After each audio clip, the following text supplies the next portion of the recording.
I might have already finished 2 of the books that are on my October TBR, and it's only October 2nd. But anyway, let's talk about the books I read in September and let's see how I did on my TBR for that month.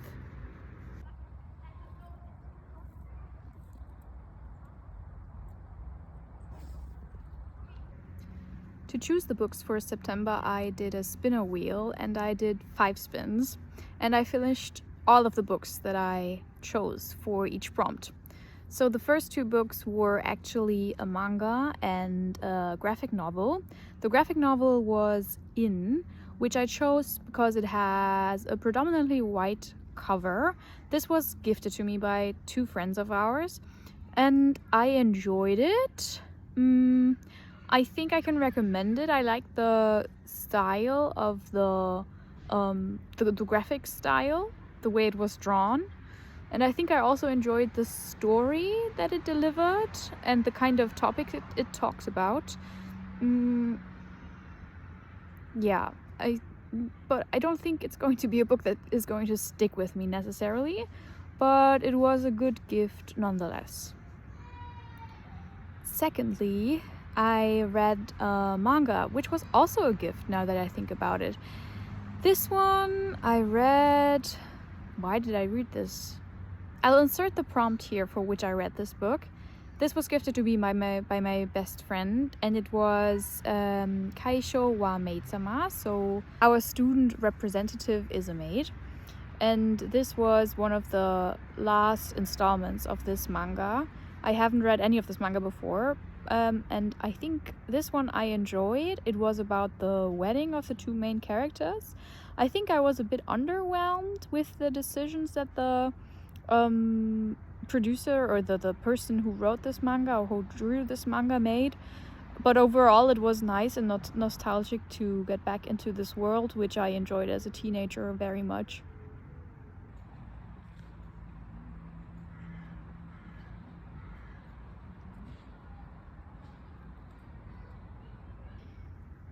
I also read The Turn of the Screw for a classic. This I listened to as an audiobook. I think I should have done a hybrid format, so reading and listening to an audiobook, because I'm a non-native English speaker and the language was hard. I have a good level of English, I think, maybe even excellent, but some classics are hard for me, and I think I lost some of the reading experience because I only listened to it on audio. Although I enjoyed the audiobook, the narration was done well. This I was a bit underwhelmed by. I cannot really critique a book that is English classic because I don't really have the authority to do so. I can only speak about my personal experience reading or listening to the audiobook. It was creepy at some moments. I was really creeped out. And the ending was very surprising. I will probably have inserted the clip somewhere about now. I think I can recommend it. It's not too long, but you can't read all of it in one sitting. I don't think so, and I don't think you're supposed to. But yeah, I don't think I'll reread it, and it's not going to stick with me for a long time as well. So it was an okay experience, but nothing that rocked my world.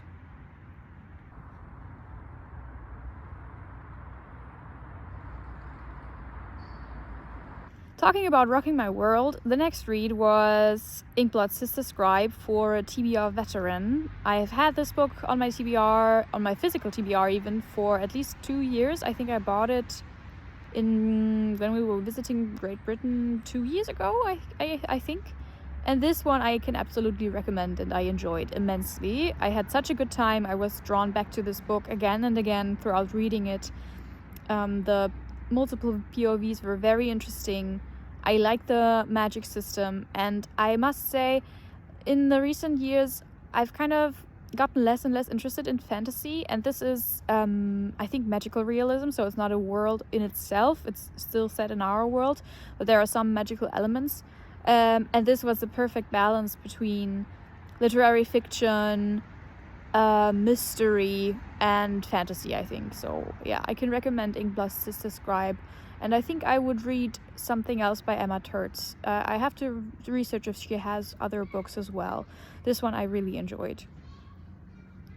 The fifth book that I chose was Belladonna, for a book that starts with a B. I remember I only had 2 choices, and Belladonna was also, I thought, very autumnal, so I chose it. This is a YA, and I think I have problems with a YA as a genre in general. That's also why I didn't... it wasn't a bad book, but I'm also not going to continue this series. I'm not sure if I can recommend it. I think I wouldn't read it again. And I think if I had the choice, then I also wouldn't have started it. I think there are better books that try to do similar things. Yeah, but it wasn't too long as well, so it was okay. But the absolute best read of all of these books was Inkblood Sister Scribe. So that's the one I will recommend out of these, all 5 of these books. But I also read more than just the 5 that I chose from the Spinner Wheel, so let's talk about those ones. The first 2 books were new on my TBR, and those are Rewitched and Uncharmed by Lucy Jane Wood. I enjoyed these books both. I think I like the first one better than the second, and I've given you a review on them, so you'll probably understand why. But I can recommend these 2, and I enjoyed listening to those audiobooks. I enjoyed the narration, and I had a good time with both of them. I also finished a book that is on my autumn TBR, which is Someone You Can Build a Nest In. And this was one that I absolutely devoured. I had such a good time. I giggled and was really rooting for the characters. I was really invested in the story. I think I didn't see most of the plot twists coming. Some of them I was a bit confused by, but in a good way. And I really enjoyed the choices that the author made for this character and how, it turned out for them in their story. So this is another recommendation if you're looking for a mix of cozy horror, fantasy, and just a good old time.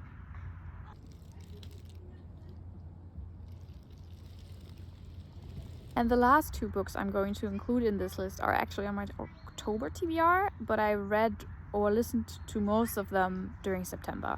So those are the very surprisingly, extremely good My Vampire +1.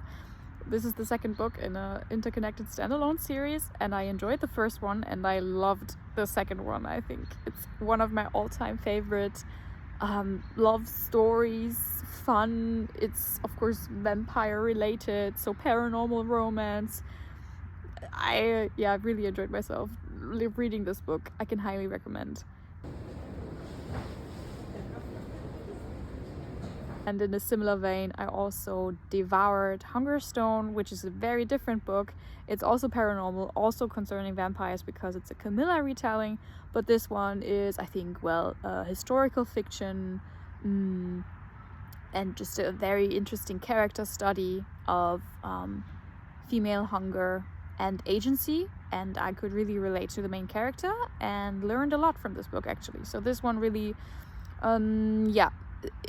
spurned on some interesting conversations within me, so I think that's a sign of a very really good book. And I also enjoyed the writing immensely. I think it was very well done. So if you're looking for a good quality horror-esque gothic novel which is not too short and a standalone, I can highly recommend Hungerstone.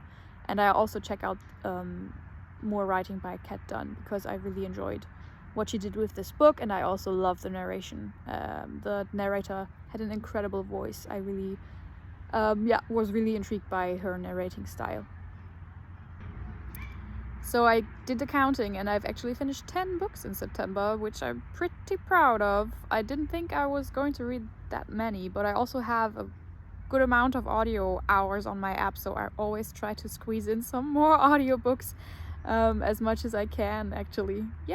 I really enjoyed this month's reading. I think there were some interesting choices which I wouldn't have put on my list if I hadn't done the Spinner Wheel, so that's a plus.